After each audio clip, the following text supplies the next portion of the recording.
Olá, boa noite.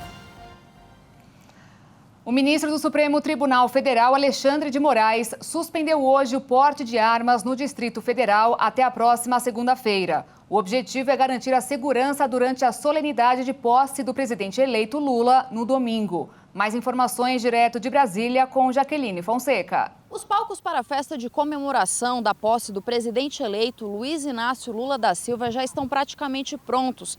Nesta posse, além dos ritos oficiais, que incluem o desfile em carro na esplanada dos ministérios e a fala no parlatório no Palácio do Planalto, haverá também um grande show musical.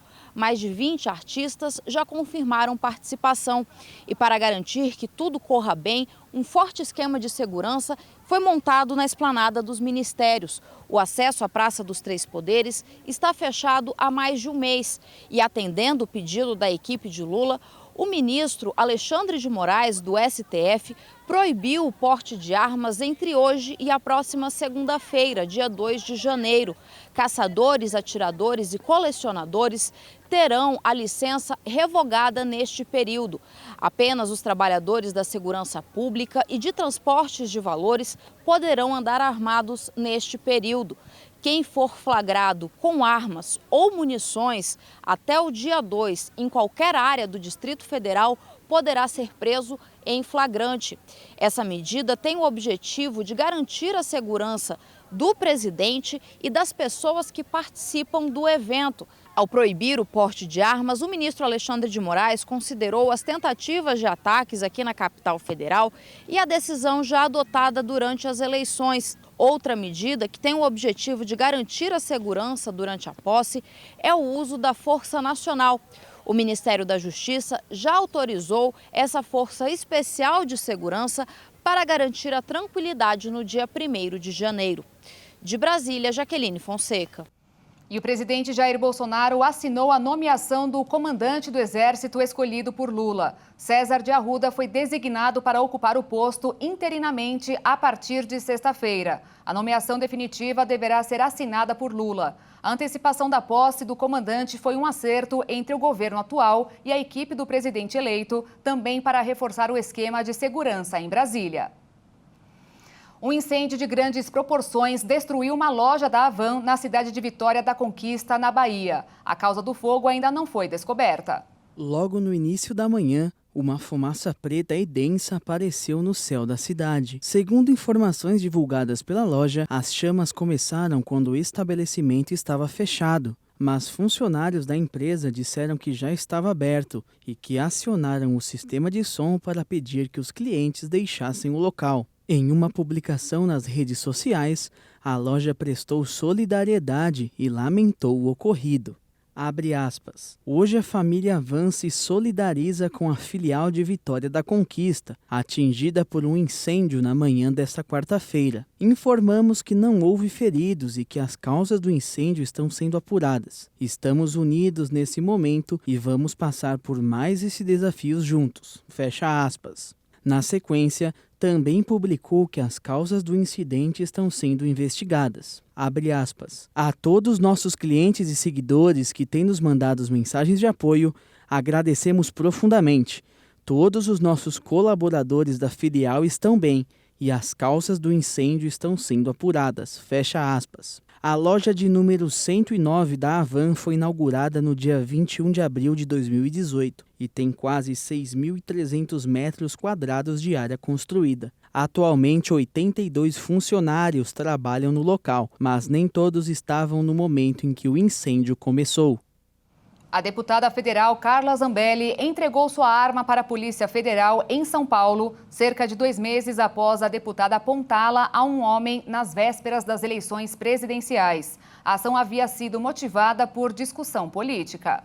No sábado, dia 29 de outubro, véspera do segundo turno das eleições, a deputada federal Carla Zambelli sacou uma arma e apontou para um homem no meio da rua nos Jardins, área nobre de São Paulo. Em um vídeo que registrou a cena, é possível ouvir a parlamentar gritar para o homem deitar no chão. Zambelli, por ser deputada, pode ter o porte de arma. Segundo a Secretaria de Segurança do Estado de São Paulo, o porte dela é particular e foi emitido pela Polícia Federal. Porém, uma resolução de 2021 do Tribunal Superior Eleitoral proíbe o uso quando civis e policiais não estejam em serviço um dia antes da eleição. O objetivo da resolução do TSE é garantir a integridade da eleição e, por isso, a atitude de Carla Zambelli foi considerada uma infração eleitoral. Dessa forma, no último dia 20 de dezembro, o ministro Gilmar Mendes, do Supremo Tribunal Federal, determinou que a deputada entregasse a arma. Para fundamentar o caso, Gilmar afirmou que há indícios de uso da arma para além dos limites da autorização de legítima defesa. Assim, no dia de ontem, Carla Zambelli, por meio de um familiar, entregou sua arma para a Polícia Federal. A decisão atende a um pedido da Procuradoria-Geral da República e ocorreu no âmbito do procedimento que analisa a conduta da parlamentar. O presidente Jair Bolsonaro sancionou a lei que autoriza e regulamenta a prática da telemedicina em todo o Brasil. Segundo o Ministério da Saúde, a medida vai possibilitar a intensificação do acompanhamento remoto de pacientes e a ampliação do atendimento médico. A prática da telesaúde, que abrange a prestação remota de serviços relacionados a todas as profissões da área da saúde, regulamentadas pelos órgãos competentes do Poder Executivo Federal, havia sido permitida em caráter emergencial no Brasil, no contexto da pandemia de Covid-19, mas precisava ser regulamentada. Agora, com a sanção presidencial, ela poderá ser exercida desde que obedeça a algumas determinações, como a de ser realizada somente com consentimento do paciente. Caso o paciente recuse o atendimento virtual, o atendimento presencial deverá ser garantido por profissional de saúde. Segundo o Ministério da Saúde, a medida poderá gerar economia de custos em saúde, já que deverá facilitar a triagem de casos. Além disso, ela deverá possibilitar novas estruturas de atendimento remoto e o desenvolvimento de tecnologia nacional, gerando empregos e movimentando a economia.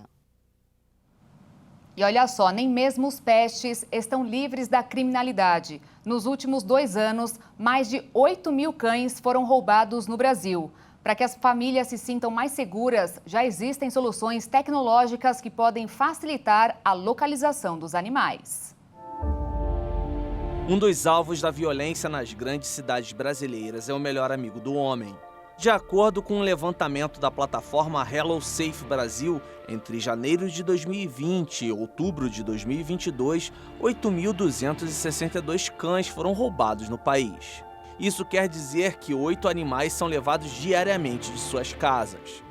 Mas os responsáveis pela pesquisa afirmaram que a chance desse número ser bem maior por causa da subnotificação, já que muitos donos acreditam que seus cães tenham fugido e não tenham sido levados por criminosos. A pesquisa também apontou que a raça mais procurada pelos ladrões é a Shih Tzu. Em seguida, a Pitbull, Spitz alemão, Pug e Pinscher. São Paulo é o estado que lidera o ranking com mais ocorrências de roubo de cães. Dos mais de 8 mil roubos de pets em quase 2 anos, 1.350 aconteceram em território paulista. Logo depois aparecem na lista Santa Catarina, Rio Grande do Sul, Paraná e Rio de Janeiro. Segundo a Hello Safe Brasil, o principal fator para que grande parte das ocorrências tenha sido em cidades paulistas é a maior facilidade de acesso da população aos locais de denúncia, o que pode influenciar no número de registros. Nessa modalidade de crime, o preço dos pets roubados pode variar entre R$ 500 e R$ 4.500. Para tentar coibir a ação dos criminosos, os donos de pets estão tomando precauções baseadas na tecnologia. Algumas clínicas veterinárias na capital paulista estão adotando uma solução inovadora. Chips são implantados nos cães e demais animais para rastrear a sua localização. Qualquer animal, qualquer idade, filhote ou idoso, cão, gato, animal silvestre, pode fazer uso do microchip e é super importante essa identificação. Cada aplicação de microchip, o animal vai ganhar um número, uma numeração, e esse número é para sempre, né? E uma vez que a gente aplica, a gente vai computar tudo no sistema, tá? Na plataforma dessa empresa que tem o microchip, tá? E que vai computar o endereço, o telefone, os contatos do tutor, tá? Inclusive também da clínica e do veterinário que está aplicando. Então, se o proprietário, por exemplo, se o tutor mudar de endereço, a gente vai fazer a atualização também da onde que esse animal está se mudando também. Tá? Então, existe a leitora de microchip que a gente sempre usa. Então, para a gente ter certeza que esse animal está microchipado, a gente precisa de uma leitora especial para saber se realmente está com microchip. Acompanhamos o implante do chip em uma maltês de 12 anos, a Luna, que estava acompanhada por sua tutora Andréia. A doutora Márcia Sonoda explica o procedimento. A aplicação do microchip é bem tranquila, não necessita de anestesia, tá? E é utilizado um aparelho, né? Que é o próprio microchip, né? Ele é estéril e ele já vem com uma agulha e o microchip dentro da agulha, tá? Então a gente tem que aplicar, geralmente a gente aplica na região cervical do pescoço, né? Na região onde tem uma pele protuberante, a gente aplica naquela região. Algumas pessoas também podem aplicar entre as escápulas, né? Que a gente chama de cernilha. Também pode ser aplicado o microchip. Com o dispositivo implantado em seus pets, os tutores ficam mais tranquilos para continuar fazendo o que mais gostam: brincar e dar carinho e afeto para seus amigos peludos. Me sinto mais segura, porque hoje em dia a gente tem tido bastante caso aí de perda de animal, de roubo, e isso deixa a gente mais tranquila em relação aos nossos filhotinhos e filhinhos nos dias de hoje. Luna é nossa caçulinha, nossa princesa que veio para complementar a família e alegrar a gente. O mais que a gente queria é dar amor e carinho para ela, e ela chegou para isso. O amor pelos pets não tem preço. Afinal, eles são membros da família.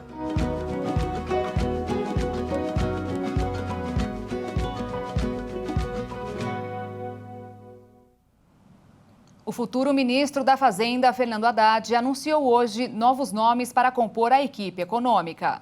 Fernanda Santiago é servidora pública desde 2003 e está na Procuradoria da Fazenda Nacional, onde atua na gestão da dívida pública. Ela tem mestrado em Direitos Humanos e especialização em Direito Público e, a partir de janeiro, será assessora jurídica do Ministério da Fazenda. Na Secretaria de Assuntos Internacionais, assumirá Tatiana Rosito.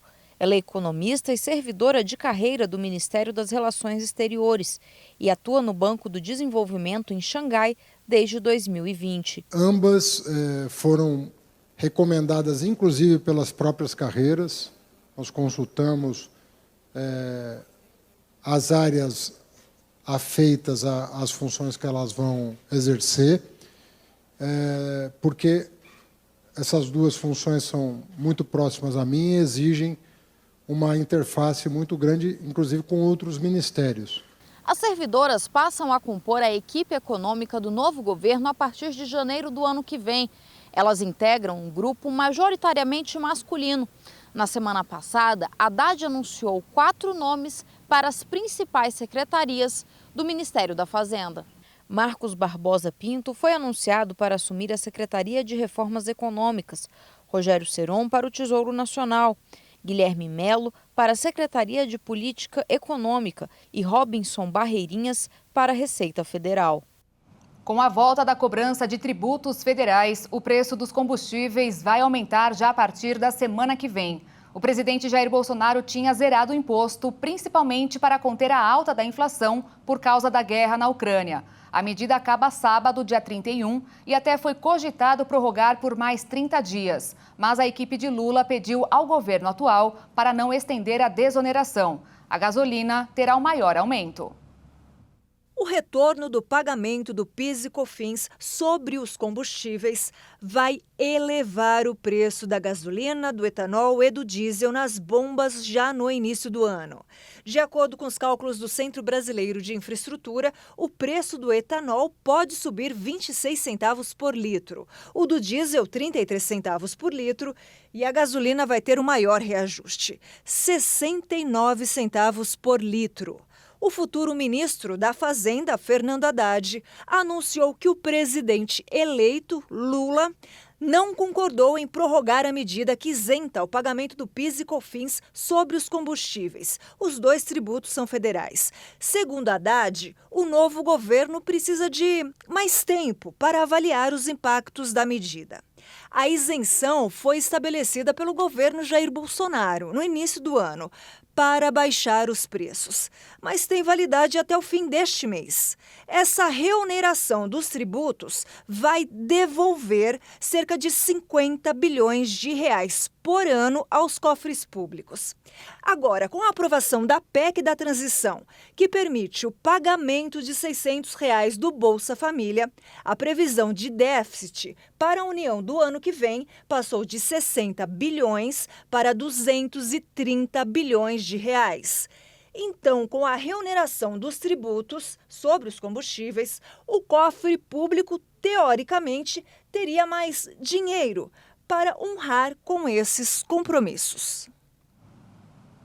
Outro aumento para o bolso do consumidor, mas no caso para quem mora na cidade de São Paulo, é do IPTU, o Imposto Predial e Territorial Urbano. A Prefeitura já anunciou a atualização do tributo com um aumento de 5,5% para o exercício de 2023. O percentual acrescido vai incidir sobre os valores unitários do metro quadrado de construção e de terreno que constam na planta, instrumento usado para o cálculo do valor venal nos imóveis. Valor venal é uma estimativa do preço da propriedade e determina o quanto deve ser pago pelo contribuinte.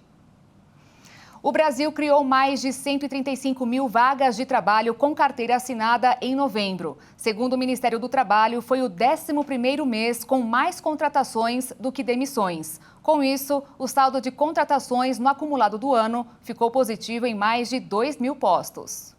O balanço do mês apresentou 1.789.000 admissões e 1.630.000 desligamentos de profissionais com carteira assinada. Apesar de ser o terceiro mês seguido de desaceleração do indicador, a variação ainda é positiva. No acumulado dos 11 primeiros meses do ano, houve 2.466.000 contratações a mais do que demissões no Brasil. A sequência positiva do mercado formal de trabalho no país surge em linha com os dados do IBGE, que apontaram que o desemprego ficou no menor nível desde abril de 2015.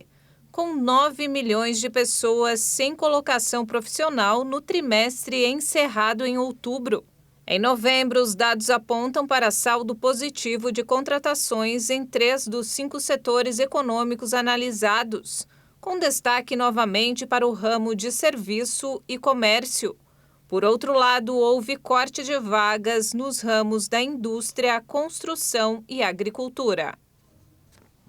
As tarifas do transporte público de São Paulo não vão aumentar no ano que vem. O prefeito Ricardo Nunes anunciou hoje que, depois de um acordo com o futuro governador Tarcísio de Freitas, os passageiros dos ônibus, metrô e trens continuarão pagando R$ 4,40 pela passagem. Com isso, tanto a prefeitura como o estado terão de desembolsar mais recursos para subsidiar o sistema. As tarifas estão congeladas há 3 anos.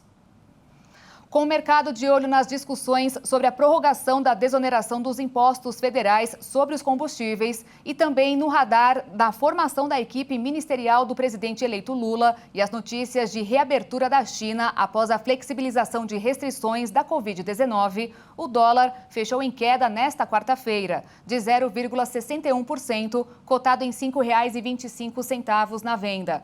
E a Bolsa de Valores fechou em alta de 1,53% aos 110.236 pontos. Está aberta a temporada de liquidações depois de vendas de Natal que ficaram abaixo do esperado. O comércio está apostando tudo nestes últimos dias de dezembro para manter o ritmo de faturamento conquistado ao longo do ano. O movimento na última semana do ano vem surpreendendo nas ruas de comércio popular de São Paulo. Agora a busca é pela roupa da virada. O branco continua sendo o preferido, mas para dar uma incrementada, os brilhos têm enchido os olhos e as vitrines. É a última chance para reverter um Natal que decepcionou nas ruas do Bom Retiro, um importante centro popular de comércio. As vendas caíram 5% em relação ao Natal passado, e isso é um mau sinal para o setor. 30% de tudo que se vende em termos de moda no Brasil saem desta região. Apesar desse desempenho menor no Natal, segundo a Federação do Comércio de São Paulo, levando em consideração todo o ano, o comércio varejista deve fechar 2022 com um faturamento de mais de R$1 trilhão, o mais alto em 14 anos, um crescimento de 9% em relação a 2021. Na Suécia, os supermercados feitos exclusivamente para pessoas consideradas de baixa renda estão fazendo sucesso no momento em que o país passa pela inflação mais alta das últimas 4 décadas. No momento em que um dos países mais ricos do mundo passa por uma inflação superior aos 11%, o que acarretou aumento no preço dos alimentos e da energia, uma esperança surgiu para baratear o custo de vida. Um supermercado destinado à classe mais baixa e com preços muito mais acessíveis que o convencional virou moda no país escandinavo. Considerada uma empresa social, um dos principais objetivos dos supermercados para baixa renda é reduzir o desperdício de alimentos.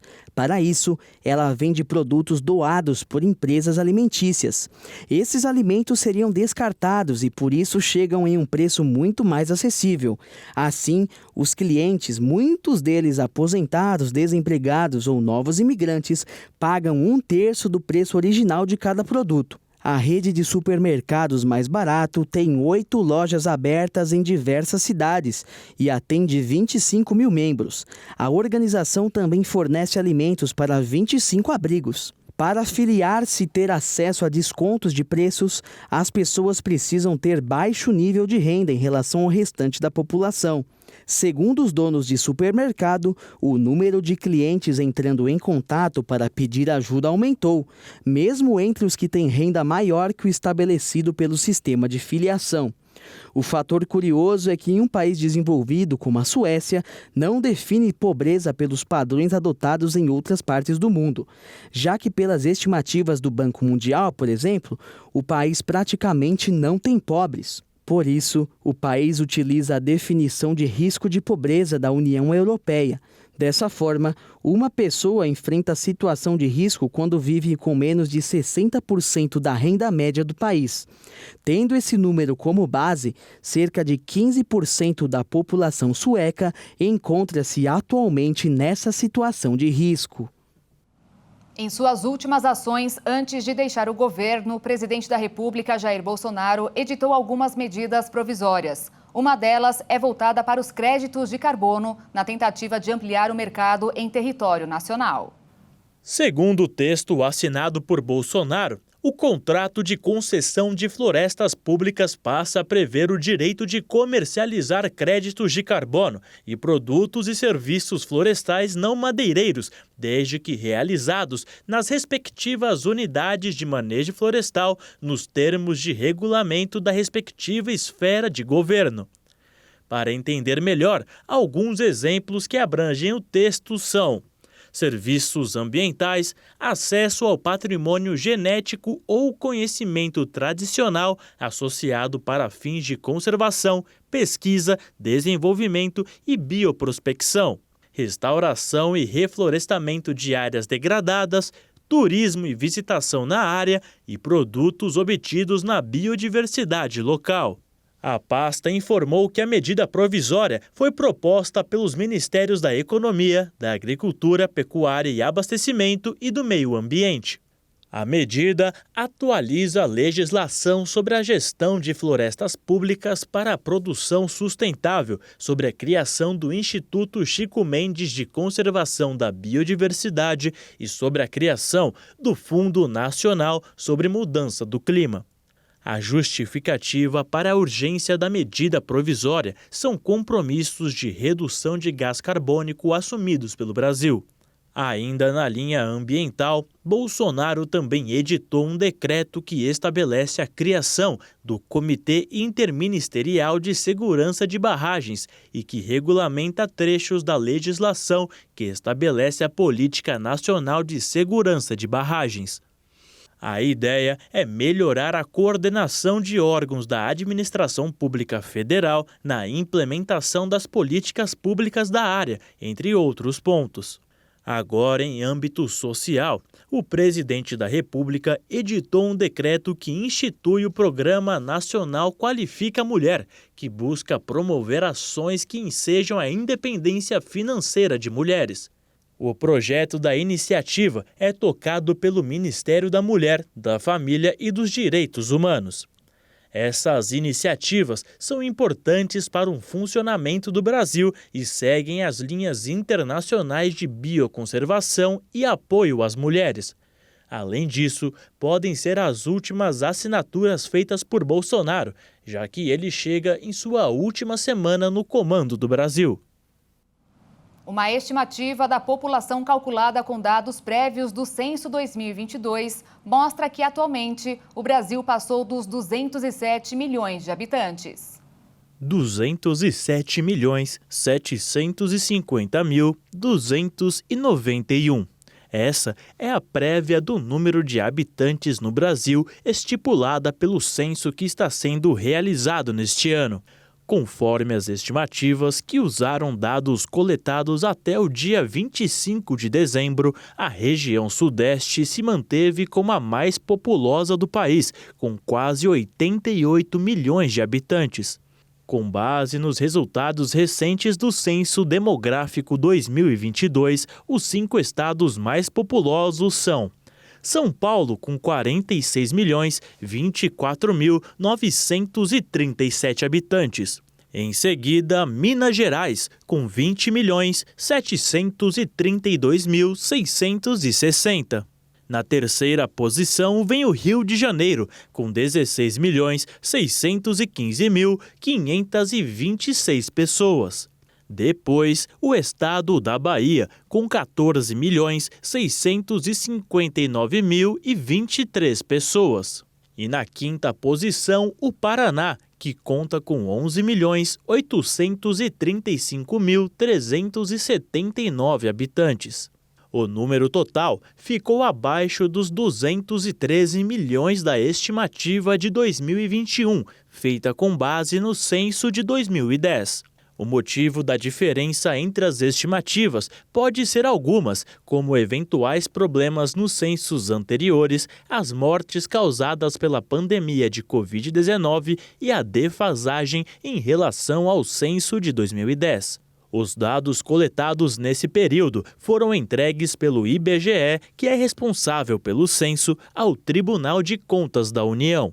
Após a entrega ao TCU, as informações serão publicadas no Diário Oficial da União. Segundo a previsão mais recente informada pelo Instituto, os primeiros números definitivos deverão ser conhecidos apenas em março de 2023.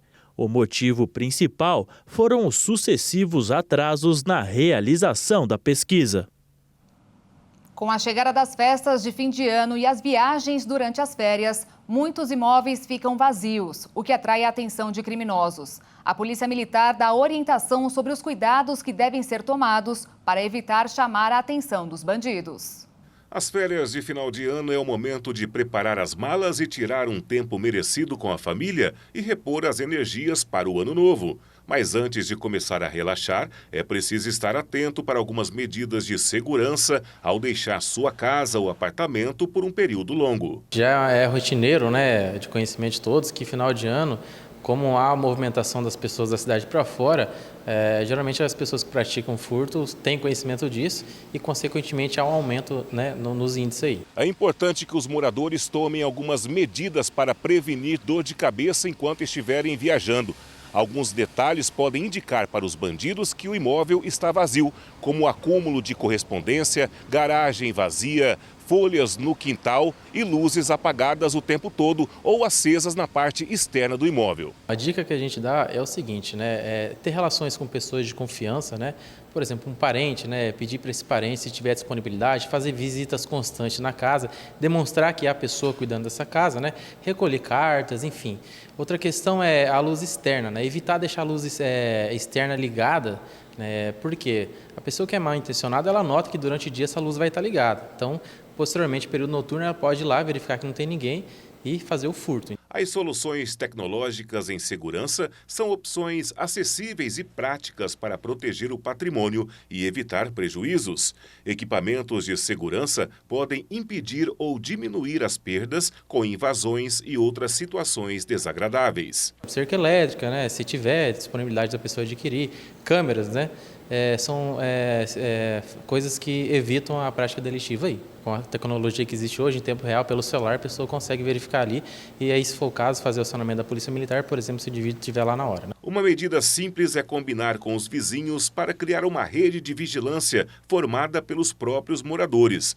Ao adotar essas pequenas atitudes, os momentos de tranquilidade e despreocupação farão toda a diferença em suas férias. As pessoas geralmente criam grupos no WhatsApp, né, um grupo de segurança, né, e tem essas relações, essas boas relações, comunicando, uma pessoa estranha aqui, passou pela residência, está frequentemente passando ali em frente, e vão se comunicando, conversando, né, e verifica que é uma situação diferente, estranha, e faz o acionamento da Polícia Militar ou até mesmo da Guarda Municipal aqui em Dourados.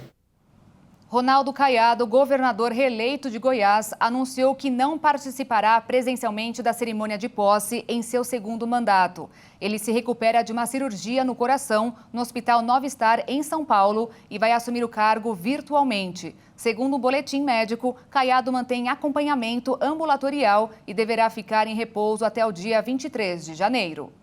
Um engavetamento gigante envolveu pelo menos 200 veículos na região central da China e deixou uma pessoa morta. De acordo com a televisão estatal CCTV, o acidente ocorreu devido à baixa visibilidade provocada por um nevoeiro perto da cidade de Zhengzhou, na província de Henan. Imagens aéreas mostraram cenas caóticas com carros de passeio, vans e caminhões empilhados em um trecho da rodovia. Uma pessoa morreu. Equipes de resgate foram mobilizadas logo após o acidente para socorrer as vítimas e liberar a estrada para a retomada do tráfego. Acidentes de trânsito são comuns na China devido à falta de controles de segurança rígidos. Em setembro, 27 passageiros morreram depois que um ônibus capotou em uma rodovia. O veículo transportava pacientes para instalações de quarentena contra a Covid na província de Guizhou. Com a chegada das férias escolares e também as coletivas nas empresas, os olhos se voltam para o turismo e as viagens, principalmente de avião. Mas a grande demanda por viagens demonstra um novo problema: a falta de aeronaves. À medida que as pessoas voltam a viajar e o abandono da China sobre as restrições severas contra a Covid-19, fica cada vez mais claro que o mundo precisa desesperadamente de mais aviões. Companhias aéreas cogitam para os próximos anos fazer diversos pedidos de centenas de aeronaves, mas com as restrições da cadeia de suprimentos, pode levar anos para que esses aviões sejam entregues. Algumas construtoras estimam que haja uma carteira de pedidos de mais de 12 mil aeronaves atualmente. Isso significa que as passagens aéreas caríssimas, uma das maiores reclamações dos clientes, tendem a continuar. A maior demanda por aviões à medida que as pessoas voltam a voar e as operadoras procuram renovar frotas envelhecidas, aumenta os desafios da cadeia de suprimentos, desde a dificuldade em obter componentes até a escassez de mão de obra. Um exemplo disso, a Airbus reduziu sua meta de entrega de 700 jatos este ano, citando problemas na cadeia de suprimentos. Além disso, a empresa havia alertado que um salto nos custos de energia pesará fortemente para os fornecedores menores. Você sabia que ficar doente não significa diretamente que o seu sistema imunológico falhou ou está ruim? Pois é, isso porque muitas vezes os sintomas de algumas doenças é a própria ação do nosso sistema de proteção no combate a algum vírus ou bactéria. O sistema imunológico é um conjunto de órgãos, tecidos e células que atuam no combate a agentes infecciosos como vírus, bactérias e fungos, evitando doenças. Do mesmo jeito que ele cria mecanismos de defesa, os agentes infecciosos criam de ataque. Esse embate segue dentro de nosso corpo. Ora o sistema imunológico vence, ora vencem vírus e bactérias. E é aí que temos um problema de saúde. Dessa forma, o mais importante é saber como cuidar e aumentar a sua imunidade. Mas conhecer o corpo também é importante. Alguns exemplos como estresse, herpes, aftas, gripe duradoura, queda de cabelo, febre e manchas vermelhas ou brancas. São alguns dos sinais que o corpo te dá sobre as condições em que o seu sistema imunológico está defasado. Mas preste atenção, ter uma boa imunidade não indica que a pessoa está livre de ficar doente. Todo mundo corre esse risco em algum momento da vida. Então, as pessoas podem ficar doentes, mesmo aquelas que têm melhor imunidade. A queda da atividade do sistema imunológico pode acontecer por diversas situações, inclusive a ansiedade. Para que ele se fortaleça, prevenindo o desenvolvimento de algumas doenças e ajudar o corpo a reagir àquelas que já se manifestaram, é importante comer mais alimentos ricos em vitaminas e minerais, diminuir o consumo de fontes de gordura, açúcar industrializados, com corantes e conservantes, e pode ser indicado tomar remédios ou suplementos que aumentem a imunidade. Além disso, manter um estilo de vida saudável também é uma das melhores estratégias para manter o sistema natural de defesa do corpo sempre forte e eficiente. Por isso, é recomendado também não fumar, comer alimentos saudáveis, praticar exercícios físicos leves ou moderados de forma regular, ter o peso adequado, dormir de 7 a 8 horas por dia, evitar o estresse e consumir bebidas alcoólicas com moderação. Na Itália, um jovem jogador de apenas 14 anos está chamando a atenção nas categorias de base do Milan. Francesco Camarda tem impressionantes 485 gols em apenas 89 jogos. Números que o fizeram ser considerado uma das principais promessas do futebol italiano. Nascido no ano de 2008, o atacante ficou conhecido nos bastidores do clube por enfrentar equipes com jogadores mais velhos e não se intimidar em momento algum. Pelo contrário, Francesco Camarda tem uma média de 5,5 gols por partida. Quando tinha apenas 13 anos, o jovem marcou 247 gols em 40 jogos. Já na temporada 2017-2018, foram 172 gols em 31 jogos. Em 2018 e 2019, 64 gols em 16 jogos. Por conta da pandemia e as limitações de calendário, o jovem teve números mais modestos nos últimos 2 anos. Porém, em junho deste ano, Camarda foi campeão italiano sub-15 pelo Milan. A partida final foi contra a Fiorentina e terminou em 1-0 para a equipe de Milão. O autor do gol, ele mesmo, Francesco Camarda. Atualmente o artilheiro joga na equipe sub-15 do clube italiano e tem tido aparições constantes em outras categorias da base.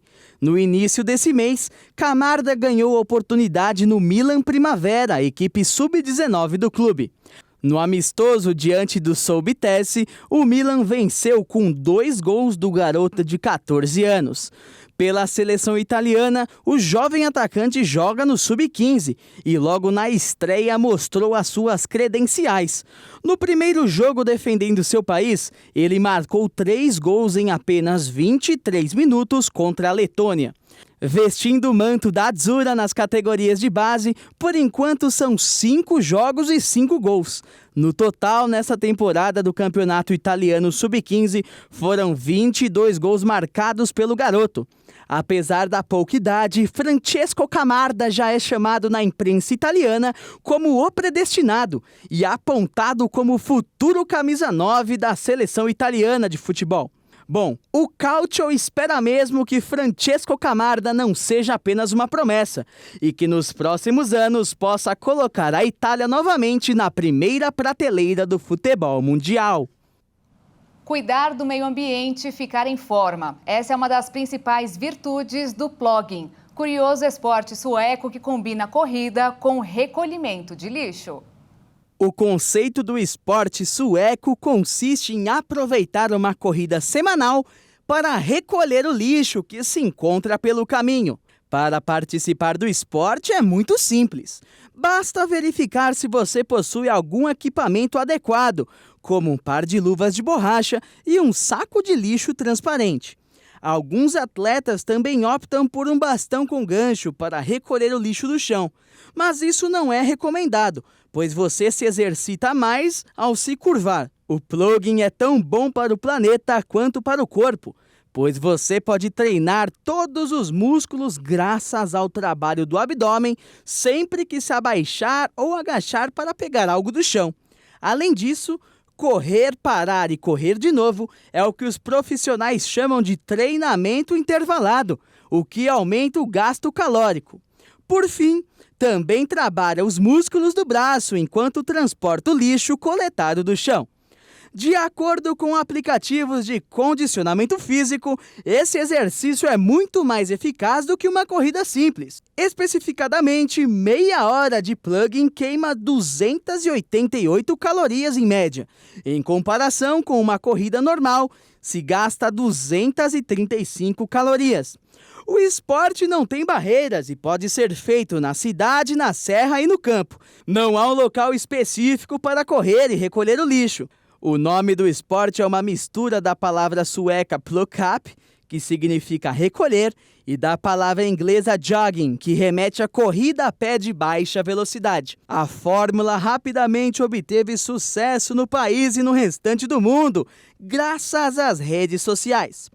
Da região dos montes da Suécia, a prática espalhou-se rapidamente pelo mundo, incluindo a América Latina, onde em 2019, 4.000 pessoas fizeram plugging em um dia, batendo um recorde de mais praticantes da modalidade em um só período.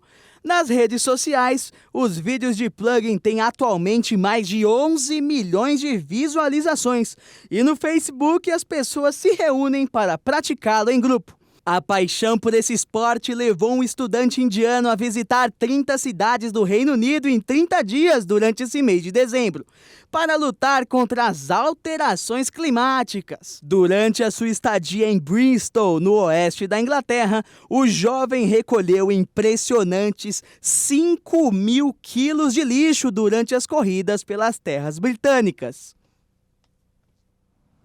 E olha só, o Bioparque Pantanal completou 8 meses de atividade e acumula a reprodução de 27 espécies de água-doce. Com isso, já assumiu um papel importante na preservação dos animais. Entre as espécies que se reproduziram no aquário do Pantanal, chama a atenção os axolotes, que parecem pequenos dragõezinhos. Detalhe, os filhotes nasceram com cores diferentes dos pais. Esses animais eles vieram de uma apreensão, então nós não temos o controle genético desses bichos, né? Provavelmente os pais sofreram um intercruzamento. Então, possivelmente, no meio dessa genética deles, nascem esses indivíduos que nós chamamos de albinos ou leucísticos, né, que tem esse padrão de colorido um pouco mais claro. Alguns apresentam os olhos vermelhos, outro o corpo completamente branco e os olhos escuros, mas dentro dessa ninhada apresentam vários padrões de colorido. Outra espécie que teve reprodução com sucesso e se destacou foi o cascudo viola, que está ameaçado de extinção. Nós somos os maiores detentores de cascudos do mundo, né? Nós temos 91 espécies de cascudos aqui no Bioparque e uma delas é uma cascudo aqui do Pantanal que é ameaçado de extinção, que é esse cascudo viola. Então, com riscos com relação à ameaça na parte de impactos ambientais, hidrelétricas, esse animal ocorre numa área restrita aqui do nosso estado. E aí nós pegamos matrizes nesse local onde eles ocorrem e trouxemos para o Bioparque Pantanal para conseguir fazer a reprodução deles. Então aqui nós criamos vários protocolos de reprodução que servem como ferramentas para a conservação de espécies ameaçadas. São muitos outros que também tiveram sucesso na geração de filhotes, como o arco-íris, a cará, o aro troféus, lambari, xarepema, entre outros. São 3 os grandes objetivos da reprodução de peixes aqui no Bioparque Pantanal. Os aquários públicos, eles funcionam como um grande centro de conservação de várias espécies, né? Aqui no caso nós direcionamos essas espécies com essas que nós colocamos como espécies-alvo, que são as que sofrem impactos na natureza, e justamente é criar esses protocolos de reprodução, que visam futuramente povoar essas populações que são fragilizadas, né? Isso mas é um trabalho a longo prazo, que envolve uma série de pesquisadores, a parte genética, a parte taxonômica, né? Então, viabilizar esses protocolos visando a conservação, né, na reintrodução de espécies, a parte de sustentabilidade e bioeconomia, que é a reprodução de peixes ornamentais, visando que o mercado ornamental de peixes ornamentais ele é muito grande, né, então todos os anos são exportados muitos peixes e, eventualmente, os peixes do Pantanal saem daqui para o mundo afora, né, como peixe ornamental. Então, nossa ideia é fazer essas reproduções para criar esses protocolos, visando minimizar os impactos de retirada desses bichos da natureza. Até esse dia 28, há 1.300 senhas por dia, 600 a partir das 8 e 700 a partir das 13h30. Entre 30 de dezembro e 8 de janeiro, o ponto turístico vai entrar em período de recesso. E o Jornal das 22 fica por aqui. Obrigada pela sua companhia nesta quarta-feira. E amanhã te espero ao vivo às 10 da noite. Tchau.